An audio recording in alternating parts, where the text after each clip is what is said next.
Veio a Revolução de 30 e continuou o nego ali reunido na Praça da Sé, discutindo, mas só se discutia a política, né? Já estavam pondo para trás ó, as questões raciais, os problemas raciais. Né?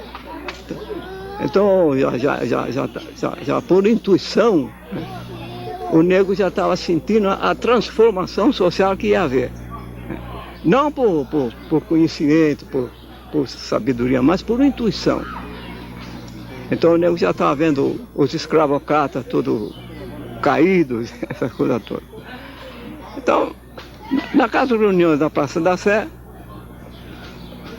começou a surgir as primeiras sementes das ideias da formação da Frente Negra Brasileira.